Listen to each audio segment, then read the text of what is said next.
조희연 서울시 교육감 1심 재판에서 당선 무효형인 벌금 500만 원이 선고됐습니다.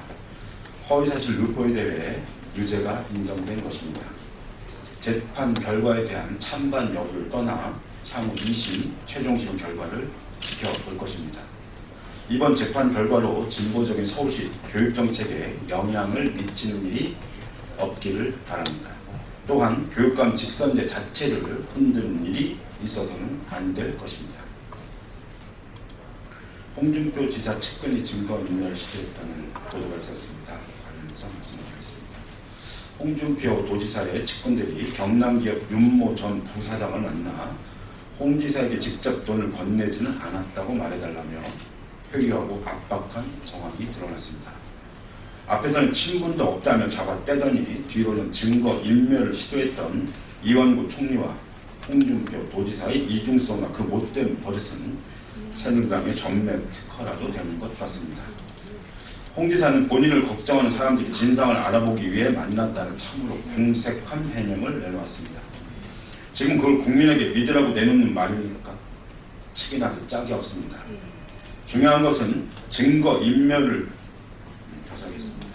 중요한 것은 증거인멸 시도 정황이 명백히 드러난 만큼 검찰은 즉각 홍준표 지사와 그 측근들을 구속 수사해야 한다는 것입니다. 성완종 리스트 인물들의 증거인멸 정황과 우려가 속속 제기되는 상황에서 검찰이 이를 손 놓고 방관한다면 결국 검찰의 수사 의지는 또다시 중대하게 의심받을 수밖에 없다는 점을 분명히 해둡니다. 홍준표 지사는 겉다르게 속다른 구차한 언행으로 더 이상 국민을 능멸해서는 안 됩니다. 홍 지사가 검찰 조사에서 모든 것을 밝히겠다 한 만큼 검찰 소환을 기다릴 게 아니라 홍 지사 스스로가 즉시 도지사직을 내려놓고 당당히 검찰로 걸어 나가길 바랍니다. 그것이 홍 지사를 뽑아준 경남도민에 대한 마지막이자 최소한의 예의임을 명심하길 바랍니다.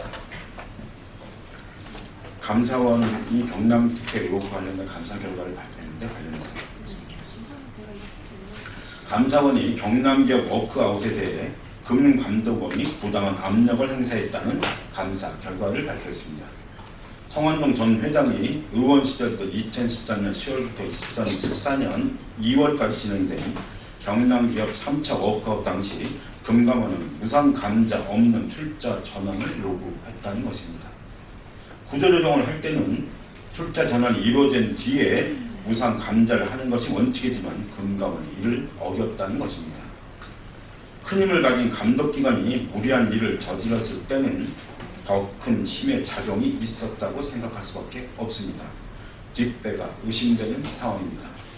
특히나 금감원 담당 국장이 경남기업의 실사를 진행한 회계법인 담당자들에게 회사와 대주주의 입장을 잘 반영하라는 언지를 넣고 김 국장도 다시 하겠습니다.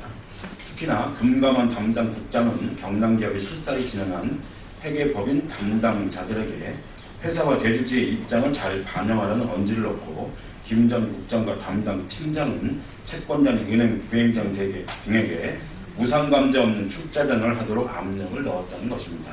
그 결과 성 전 회장은 158억 상당의 부당 이득을 얻고 경남기업의 상장 폐지 이후 채권자는 800억 원 상당의 손실을 봤다고 합니다.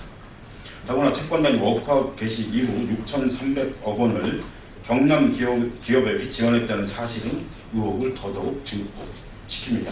곧 워크아웃으로 상장 폐지될 회사에 그만한 거액을 지원했다는 것은 상식적으로 있을 수가 없는 일이기 때문입니다. 핵심 권력 차원의 뒷배가 없다면 상상조차 하기 힘듭니다. 그런데 감사원이 이런 사실을 적발해 놓고도 당시 책임 라인이었던 금감원장과 담당 국장은 퇴직을 이유로 아무런 조치도 취하지 않고 현직인 담당 팀장에게만 징계를 내렸다고 합니다. 감사원의 이런 태도 또한 의혹을 부릅니다. 금감원은 이 같은 특혜와 감사원의 의문스러운 행보에서 성 전 회장이 얼마나 폭넓게 영향을 미쳤는지 짐작할 수 있습니다. 감사원도 수사의 대상이 되어야 하는 이유입니다.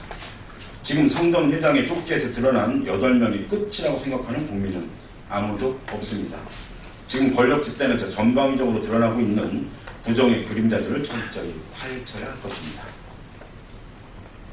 방송통신심의위원회가 반복되는 정책 시위를 하고 있습니다. 관련해서 말씀드리겠습니다. 방송통신심의위원회의 편향이 도를 넘고 있습니다. 방심위는 어제 KBS 다큐멘터리 뿌리 깊은 미래에 대해 경고 제재를 의결했습니다. 한국 전쟁을 언급하면서 남침이라는 표현을 쓰지 않았다는 이유입니다. 정치로부터 객관적이고 독립적이어야 할 방심의 이번 결정은 정치적 편향이 도를 넘은 정치 시위로 더 이상 묵과하기 힘듭니다. 특히 여당 추천위원들의 의견이 강경했다는데 부시대적 레드 컴플렉스에 사로잡힌 위원들의 인식에 강한 유감을 표합니다. 이쯤 되면 방송통신 정치심의위원회로 불러야 할 듯합니다. 또한 방심위는 이날 회의에서 여고생과 키스 장면이 나온 JTBC의 드라마 서남여고 탐정단이 방송심의 규정을 위반했다며 마찬가지로 중징계인 경고를 의결했습니다.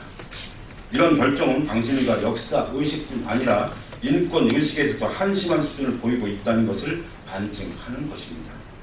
방심위는 7.18 백선엽씨를 전쟁 영웅으로 미화했다는 지적이 제기됐던 KBS 다큐멘터리 전쟁과 국내에 대해서는 문제없음 결정을 내린 바 있습니다. 방심위의 이중잣대 정책 편향성을 보여준 전형적인 사례입니다. 이러한 방심위의 반복된 결정은 결국 제작의 자율성을 심각히 침해하는 것으로 우리 보수 사관 1세계 프로그램을 획일적으로 강요하는 결과를 가져올 것이 뻔합니다. 도대체 방심위가 왜 존재해야 하는지 의심스러울 지경입니다.